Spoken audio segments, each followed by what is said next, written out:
Hello and welcome to the Career Success Podcast. I'm Jason Connolly. If you're a regular listener, it's great to have you back, but if you're new, a big welcome to the show. In this series every week, we speak to the biggest names in business all across the globe. We talk about their career stories, the lessons learned, how they overcome challenges, and what success habits they practice. This is practical advice to help you in your career. If you have a passion for business, then this is the podcast for you. In this episode, I'm delighted to be joined by Warren Richmond from London. Over the last 20 years, Warren established the UK's leading field marketing agency and a Times 100 Best Company to Work For, Retail Marketing Group. During this time, he worked with world-class companies such as LG, PlayStation, Adobe, helping them reach and engage with new audiences. Warren saw firsthand the problems brands have showcasing innovation products through traditional retail and e-commerce channels, so he created Situ Live to shake up the high street. Situ Live is an experimental retail destination based in Westfield London, where visitors can experience the latest innovation from partners including Maserati, Bosch, Fitbit, Motorola, Lenovo, and Oculus. Visitors are able to get hands-on with products and engage with live demonstrations and storytelling. Then, when they see something they like, they simply scan a QR code to find out more or buy online. Warren has been featured in publications including The Times, Financial Times, Retail Week, Retail Focus, and Retail Gazette. In addition to his role as CEO of Situ Live and chairman of Retail Marketing Group, Warren mentors various other small businesses. He has an unbounded passion for building and shaping businesses that have meaning and give purpose to people. Warren, thanks for joining me on this episode. Thank you, Jason, and what an intro. I'm honoured, mate. Indeed, and I can't wait to get stuck in and talking about all of your background. But before we kind of talk about the current day, tell us about you, Warren, and your journey and how you have indeed got to where you are now. Great. Well, where shall I start, Jason? I could go right the way back, right to the start. Yes. Take us all the way back, and we'll accelerate through. Speed me up if you need to. So, I was born in the lovely town of Reading. Mum was very young. My mum was only 16, had very little, and actually probably shaped some of who I am today and my beliefs, because if I wanted something, I'd go out and work for it. So I think that really helped to shape kind of where I got to and what I needed to do. So I did that. I did go to uni, did go to art college. And then whilst I was there, I got a job part-time with Epson, the printer company. If you've got a printer at home, Jason, make it an Epson. I used to sell printers in PC World Guildford, and I was very passionate about it. Very passionate. And my job there was really demonstrating and explaining the powers and the virtues of a product like a printer, which sounds a bit dull, but actually I think I got really inspired by the fact that there are some amazing products out there. And actually, when you use them, they can really change what you do at home. So we just kind of come out with this really brand new scanner. This is a little side story. Nobody really knew what scanners could do. And I just literally back then took it out of the box and actually just showed people, got them to bring in their old negatives and sort of recreated photos in front of their eyes. And it was kind of revolutionary. So to fast forward, I think I got really inspired at the start of my career in actually the power of just showing people great demonstrations of great products and how it can change your life. So yeah, that's probably where it all began really for me when I was 18 in PC World Guildford. It's interesting that you say about kind of PC World, and even though these shops like Currys and whatnot, they have all of the things kind of laid out. I never really go into any of these shops and feel particularly sort of a desire to buy, because I tend to find that the salespeople are just not very good in these places. I think there's a big way of paying salespeople the absolute minimum in these kind of high street shops, and then what you're left with at the end is people who don't always know the product so well. Well, maybe you might say your experience is very different to mine. Do you know, Jason, I think most people's experience is exactly the same as yours. And I've got some views about that. I worked directly for Epson. So Epson funded us and we were very, very passionate about our products. And I think that's why then I went on to set up my own agency to put people into retail, because for me, it was, the whole world revolves around people, right? Enjoying what they're doing, being very, very passionate about the work they have. And with no disrespect to a lot of the retail work that goes on out there, there's some amazing people, but are they really invested in the right way? And actually, if retail's struggling, which we've seen it struggle over the past 10 years and maybe a bit longer, actually some of the people training investment just seems to dissipate and the passion and purpose gets a bit lost. And I do want to sort of delve into this because you're going to have great views on this. But when I go into a shop like PC World now, I think this is where John Lewis gets it right. You go into John Lewis, and I do. I'm not saying they're perfect, but you do tend to have a better experience and the people know what they're selling. But when I go into a shop like PC World, really, I'm buying based on price and the fact I can buy it right now. Yeah, and I think this is the big challenge. You can do everything that you can do in those kind of shops on the internet now. And that's why, as everyone's buying more and more online and that's growing, these shops have to evolve and become a place you want to go to. The question is, are they evolving quick enough? And that is where sort of new notion of Situ Live sort of came in. So tell us more. This. So your mum had you when you were 16. You worked in PC World. How did you go on this journey from working in a PC world to heading up what seems like one of the most exciting places to be in Westfield Shopping Centre, and indeed to have a play on something in which we all like getting a bit hands-on with technology. I'm sure a lot of us do. How did you go from there to there? Okay, so Epson offered me a full-time job. I managed a large team at quite a young age. I didn't feel the agencies that I'd worked with really looked after people and really understood our market. So at the age of 24, I took the bold move, armed with a £5 web name, retailmarketing.co.uk, that I found on the web, a mobile phone and a car that just wouldn't pass its MOT for love nor money. I decided to set up business, and I set up just speaking to brands about how we could evangelize in retail, putting people into stores. So I did that from the age of 24 onward, and that business still's going today. And we just grew, Jason, every year with three very simple principles. Understand what the client wants to do and exceed those expectations.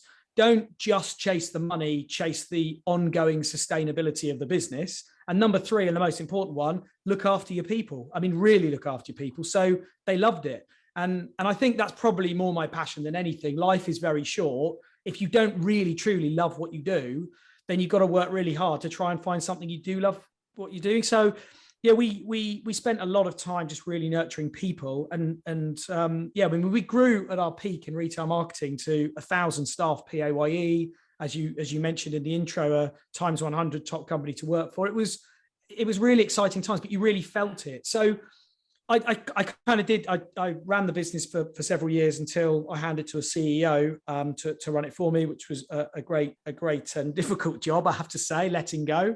I did a few other projects, some good, some bad, but this thing with Situ is always in my mind. So a lot of perseverance of actually, could we tackle the retail problem in a different way? And here I am now, trying to do it. What was it difficult? Because obviously to try and get these brands that you represent, and obviously you've worked with companies like LG, PlayStation, and so on. But how do you even go about trying to get these brands to engage? Because I imagine a brand like PlayStation is pretty selective about who. Well, I say selective. I don't know that for certain, but I would imagine it's not. How do you even go about getting a company like PlayStation to take an interest in what it is that you're doing? Well, I think there's always in any business, there's a bit of timing in the market, isn't there? In terms of, actually, we had this idea, we fundamentally felt we could solve a problem. And I think if you go back to some of the basic business principles of everything a business is doing is solving a job to be done for someone or some other organization. So as long as we know the job that these brands have got to get done and we can fill a gap, then we can go in and present, this is theoretically the gap we think we can fill. I think it was tough though, Jason, I have to say, because the idea of Situ, of actually changing how brands connect with consumers, has been in my head, stimulated about 10 years ago, but over 6 years. And we did have quite a few attempts of going to brands and brands saying, love it, understand it, but not quite ready yet. So we did have to persevere. A lot of perseverance, I think, is probably the answer. A lot of perseverance. So when you were building this, how do you kind of benchmark your success? Because if someone's kind of coming along, having a go of a PlayStation, goes, yeah, absolutely amazing, really want one of those. I can imagine me spending loads of hours playing with games, and then they go and buy it on Amazon. How do you know that how does the brand even measure your success? Well, I'll pick a really good relevant business for Situ that's in Situ. So we got some really good kit from Lenovo, some really cool stuff. And firstly, just to highlight, the way that we can demonstrate some of it, you won't see demonstrated in other ways. And we've had that feedback directly from shoppers coming in, etc. So you get that kind of experience, and we've got really great, knowledgeable people in Situ that are there to really perform and explain about the products, and they're really knowledgeable and really good crowd, really energetic. So hopefully that's a couple of good ticks already. The aim, and in answer to your question, the aim then is you can use the handy QR code to say, do you know what, I like this product, I'm now going to QR code it. You QR code it, and actually our aim with the majority of brands that we work with is we will list John Lewis, we'll list PC World, we'll list Lenovo Direct, we'll list the places you can buy it from. So your opportunity to decide where to buy, we're just trying to help. We're just trying to say, here's all the places you can buy it from, here's the price. And then, of course, when you click through, if it promotes Lenovo in John Lewis, or if it promotes Lenovo sold by Lenovo, happy days. Our aim is to help stimulate the high street by providing a service of experience and demonstration, and then allow the digital offering to take care of itself, if you see what I mean. So we provide that data to show the success that the demonstration is having, if that makes sense.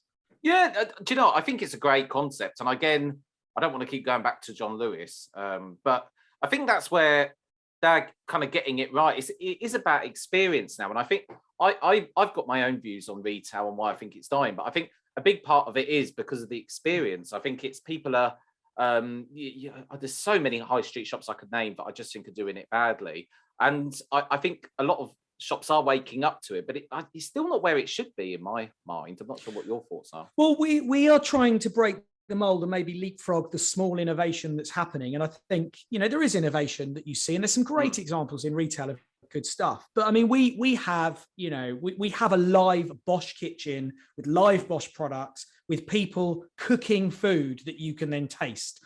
You can't get more experiential than that. Once you've tasted it, if you want to buy the Tefal cook for you, if you want to buy a Bosch product, QR code, and then again see where it is. We can then promote offers that are happening, etc. So I think here's the point: the digital world right now, it deals with logistics, it deals with customer service, it deals with stock. It's dealing with that. Retail doesn't need to double up on all that cost, all that waste. The retail piece needs to get the experience right with great people who love their jobs. And I think if we can get that bit right, then it really fills a part of the journey. I think you've hit the nail on the head there. It really, when you go out to a physical shop, it really, the thing you are wanting is an experience. And I think I do totally agree with that. So you mentioned that you were CEO, but you've handed over the reins of power to someone else. Tell us more about that process. What was it like, and how did you know that you'd pick the right person to do that? Because yeah, good question. That was in my other business, retail marketing. And yeah, it allowed me to create some time, obviously, to focus on building Situ and getting it to where it is today. So with retail marketing, I think there was a couple of false attempts, Jason. I think you live and learn with bringing people in and what their ambitions are, what your ambitions are, and actually sometimes when you step back and take stock, the biggest lesson is you realize that it's about you letting go, letting go of something you've built and nurtured over, at the time, 15 years was very, very difficult. And I think the biggest thing I gleaned out of it was just self-awareness of me, of actually what's important to me. If I want to let go, how do I? And just trying to, I don't know. I don't really know what to say about it. It was quite a difficult process to go through, but I met somebody who'd had some very similar values and beliefs than I have.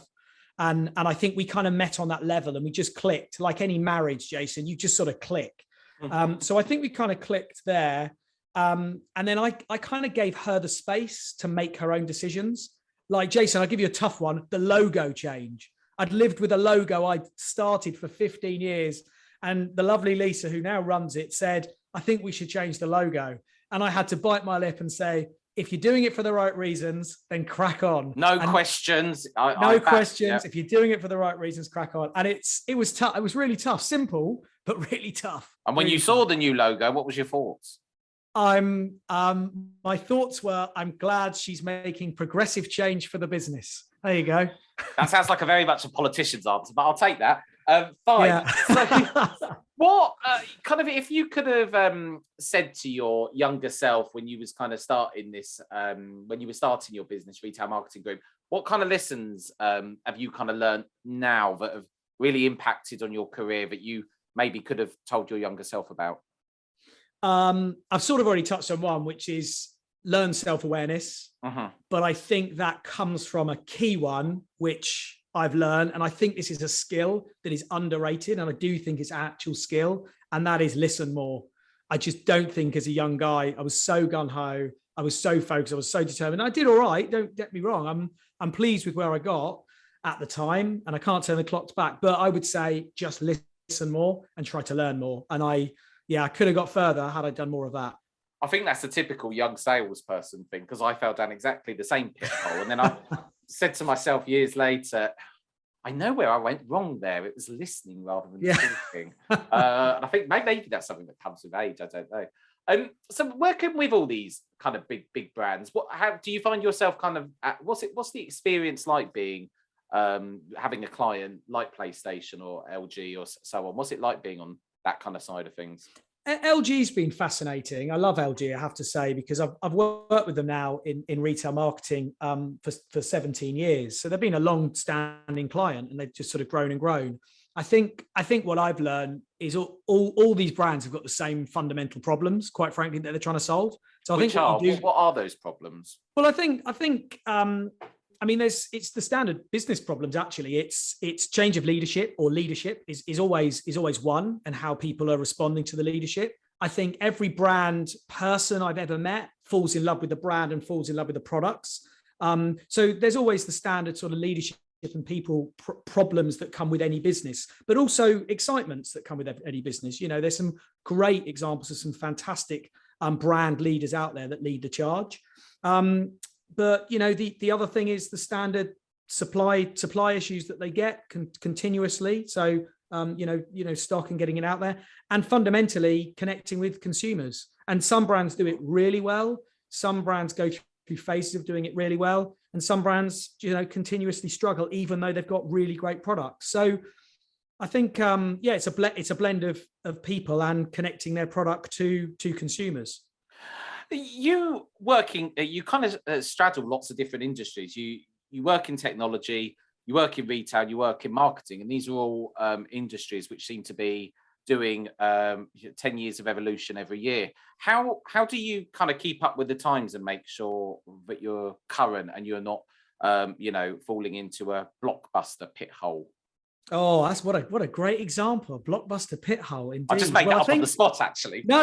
Use that again, Jason. I like it. The blockbuster pit hole. And that, you know, I mean, their discussions around Netflix, when Netflix was on the scene. I mean, what a great story that is, fundamentally. And actually, I think we actually discuss, I'm going to use your phrase, the blockbuster pit.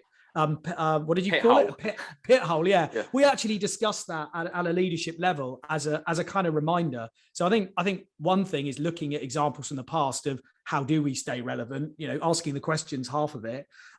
We are constantly looking a few years out at what we think, but our vision, I mean, we're looking to grow to be the home of product innovation in Situ Live. And we've got a bit of a roadmap of how to get there, but constantly looking at the market in other territories out of especially China, especially the US, is really important to us about how are consumers buying and consuming information and products. So I think just, again, it comes back to listening and looking at different markets. You kind of what's next for Situ? I kind of, even just the way you describe it, I can kind of see your company being some kind of conference at London's Excel Centre where there's more toys to play with than you could possibly imagine. But where are you wanting this to go, and how are you going to get it there?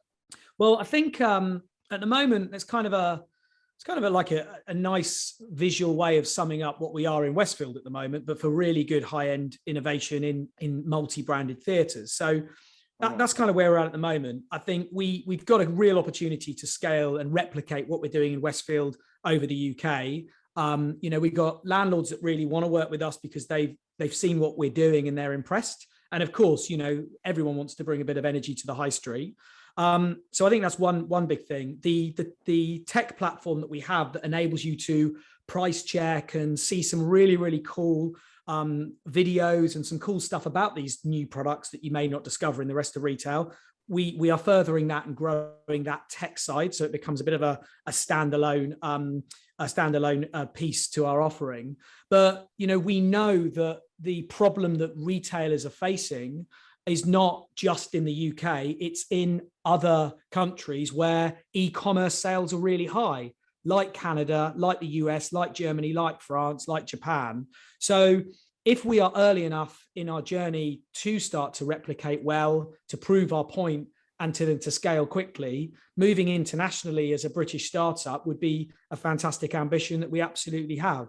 So yeah, we're excited, and I think I'd love to have you come down, Jason. I'll make you a coffee, or if it's late, a glass of champagne. I might even come along to the Bosch kitchen and have some dinner. Absolutely, you're quite welcome, mate. You're quite welcome, and then hopefully, sort of see for yourself and anyone else that wants to come down, see the kind of energy. And if we can replicate that energy and put a bit of a heartbeat into every big city, it would be really exciting. So that's the kind of the scale. But we have right now got to prove what we're doing to the brands that are in the shoppers that want to find something interesting. How do you measure the success of the staff at work on the floor in the Situ Live? How do you know that this is someone that it is great for the brand, and how do you keep that person kind of motivated when they're showing the kitchen for the 4,000th time in a month? Yeah, there are challenging days when the footfall's low and they're performers and they want to perform and talk about stuff. So, we work together as individuals. We got a very open culture. So if they're not enjoying it, they share with us. So we can understand what we could do to change things up. We are starting to do some really interesting stuff with video recording and live streaming. So when the venue is a bit quieter, or they're doing it for the 4,000th time, that will stimulate some really interesting energy. But the products do change. So every few months, new products are coming in to keep it live and to keep the interest going. And lastly, we do have a stage. So there are things happening every week on the stage to create some intrigue. And again, that kind of keeps it vibrant. But ultimately, the real aim is just we work together and listen to the team. The measurement, going back to that, is really their own development. Are they learning as individuals? And if they're learning about how to do better demos, or about how to demonstrate products and explain them better, then they're winning and we're winning. So the industry that you kind of work in, marketing, let's focus on marketing rather than kind of sales right now. It's a difficult industry to crack into and to kind of get up the ladder. What advice would you give to someone who perhaps has just graduated, thinks, I absolutely love what you've done with representing these big brands, and I want to go in a similar direction and forge a career for myself? Maybe not even someone, let's take away the graduation bit, maybe someone who hasn't even graduated and has just left school and thinks, I'm not academic, but I want to get into this and I think I'm an ideas person. What would you say to that type of person? I'd say try to learn yourself and have some support and advice around you that can really challenge your way of thinking. We've sort of touched on this before, but I think that was something lacking in my early days of my career. And I do really, really value mentors or people around you. I go to a CEO group once a month, and it's really invaluable to just throw different ideas around. I think there is something, Jason, around persistence. Whilst you're listening to someone, if you're really determined and have the belief that something you're going to do will really work, and you're not deluded with that, then actually, being persistent is a really powerful thing to do. But you've got to have that kind of belief in your own what you can do, but you do have to face the brutal facts of what you may be faced with. If customers aren't buying from you, that is the fact. You've got to face up to that and work out why. So I think, to summarize, have some wise shoulders around you to give you some good advice. Have a bit of persistence, and with any belief that you have, don't be pig-headed. Listen to any brutal facts that may be presenting, so you can navigate the terrain you're in, if that makes sense. Have you kind of had mentors throughout your career? Is it something, because I know from my own personal experience, I never thought of asking anyone for help until I got about 6 years into my business journey. Then thought, why on earth have I never asked someone more experienced for help? Have you kind of had people guiding you along the way, and has that evolved as you've kind of gone throughout your career and got to where you are now? Believe in the people you work with and the thing you're selling. Literally, right? Okay, that's a great lesson. Very simple, in absolute layman terms. Warren, if people want to find out more about you or Situ Live, or indeed Retail Marketing Group, where can they go to? Well, me personally, Warren Richmond on LinkedIn. Just link in with me. We'll have a chat. Love all of that. So feel free. Situlive.com. And at the moment, our physical manifestation of what we're doing is in Westfield on the first floor, opposite Apple. You can't go wrong with Apple, can you? We all love Apple. And which Westfield is it, just in case someone jumps on the train and goes to the wrong one? That is another good point, Jason. Another good point. It is Westfield White City. So it's not Stratford, White City, the other side of London. The original Westfield, right. Fantastic. Warren, there's been original Westfield. Indeed. It's been so nice hearing your stories, and I think there's loads of lessons in there for people to learn from. And I just want to thank you for coming on to the show. Thank you so much, Jason. It's been lovely chatting to you. Thank you. That's Warren Richmond from London. This is the Career Success Podcast. I'm Jason Connolly. Until next time, goodbye.